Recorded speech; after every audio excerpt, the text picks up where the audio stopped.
You need at least 25 times the annual income you want. Hello, folks, I want to reduce that for you. So in this episode, I'm going to answer the question, how much do I need to save for retirement? Well, that's a function of a few things that I'm going to talk about, and I'm going to show you how you can do it for way less than most Americans do, because most people have to have at least 25 times the annual income saved in order to generate that income based upon the financial services industry standard, which is pathetic.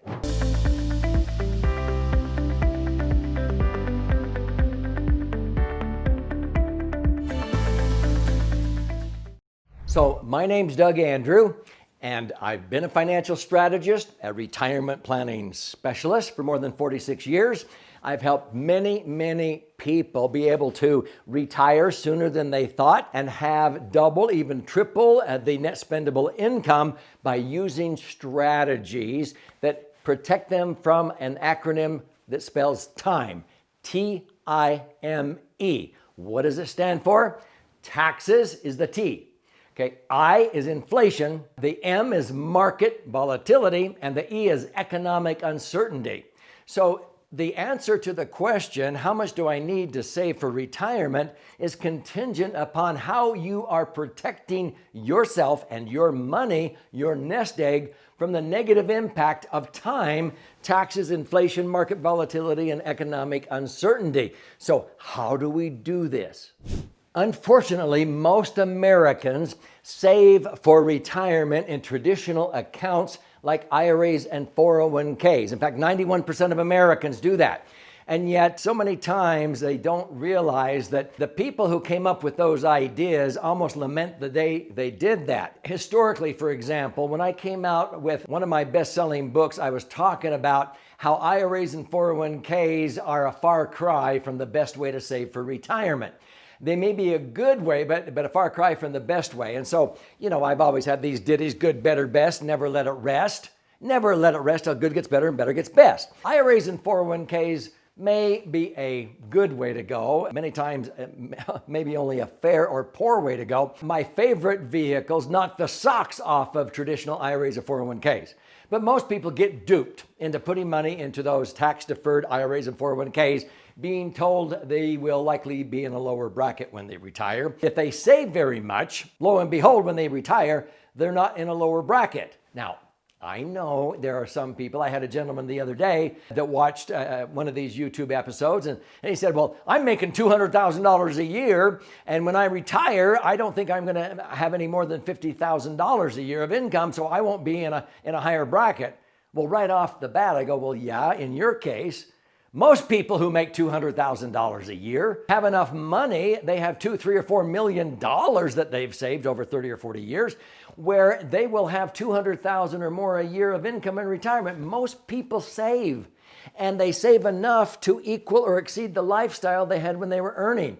But if you didn't save very much, you'll be in a lower bracket. Do you want to be in a lower bracket because you didn't save very much? Okay, so this isn't for everybody. I'm talking about savers. If you're a saver, there are far better ways than just putting it into a tax-deferred IRA or 401k.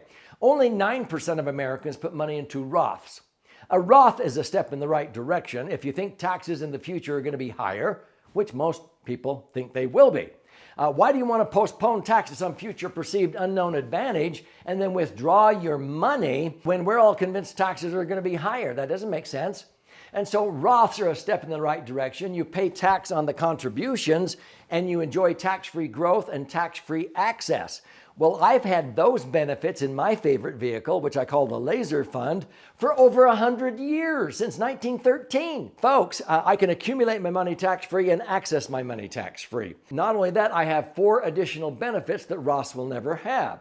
But when people ask, how much do I need to retire? It's a function of, are you protected from taxes, inflation, market volatility, economic uncertainty? Because that's going to erode away a ton of your purchasing power and your money. But if you get protected from that, you can get by with a less amount. You can get by with a lower amount of money in your nest egg.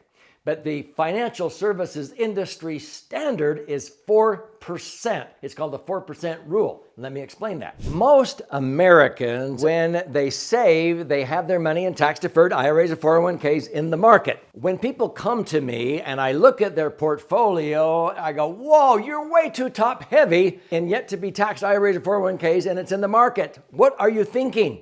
My suggestion is no more than 30% of your retirement resources should be in the market when you retire, especially yet to be taxed. But so many people were top heavy, and so I had to do a strategic rollout from those accounts over into my favorite bucket. It's called the Laser Fund. It's tax-free.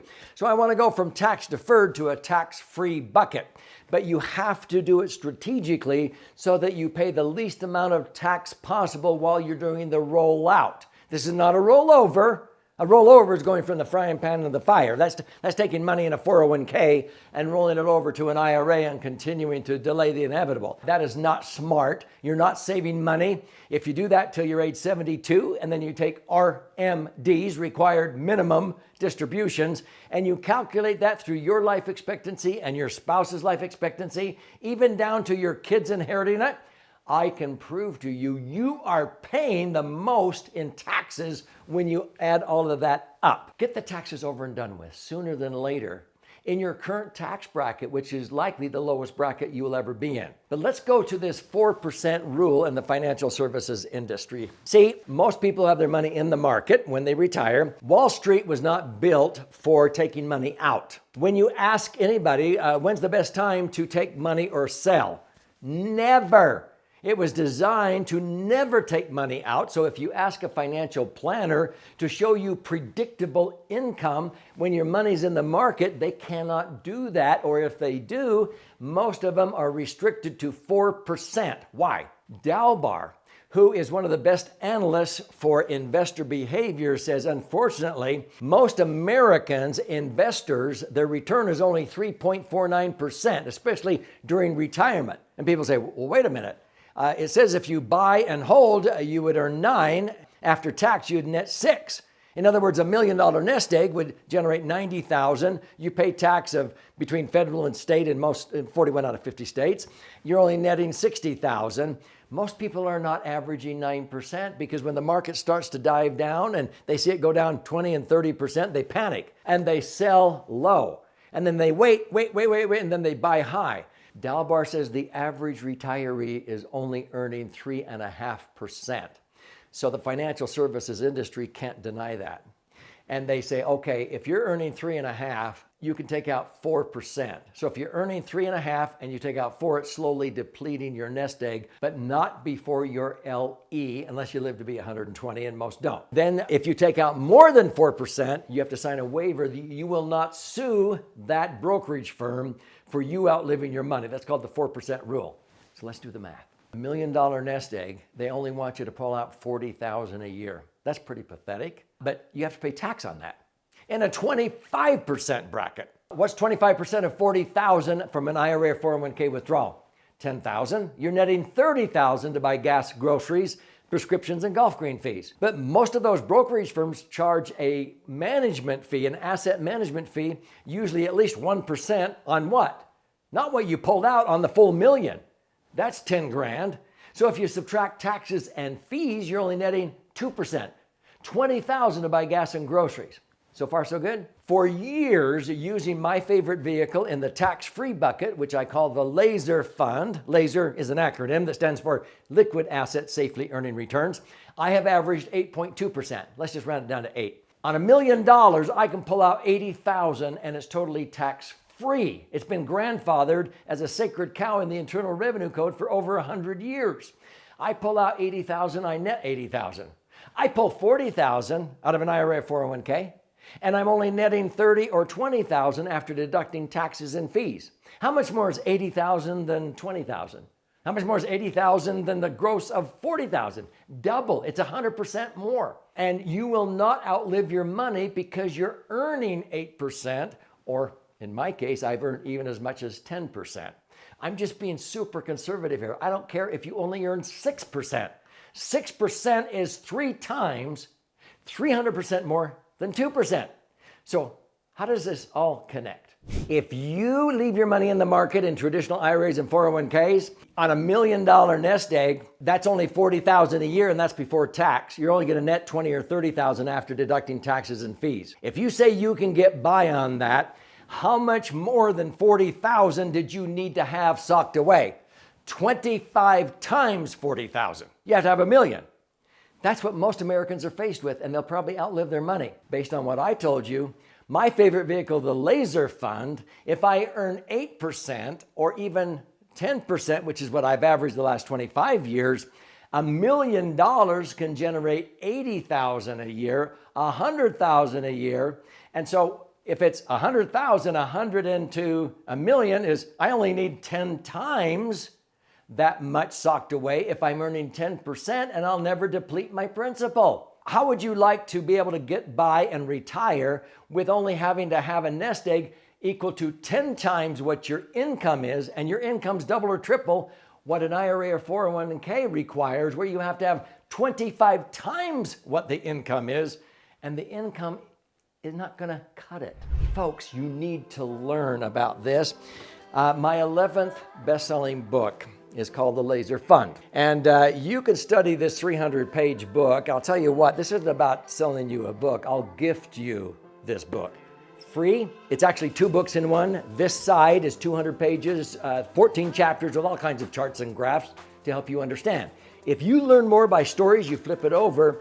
This one is about 100 pages, 12 chapters with 62 actual client stories. And if you want to use the right brain and left brain, you read both.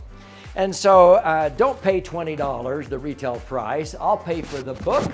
If you go to laserfund.com, L-A-S-E-R fund.com, and you contribute $5.95 toward the shipping and handling, I'll cover the rest and I'll pay for the book. There's options in there where you can listen and learn and watch and learn with other video and audio. I would recommend you subscribe to this channel and enter other questions related to this. You'll be blown away with learning about concepts and strategies that most financial planners don't even understand.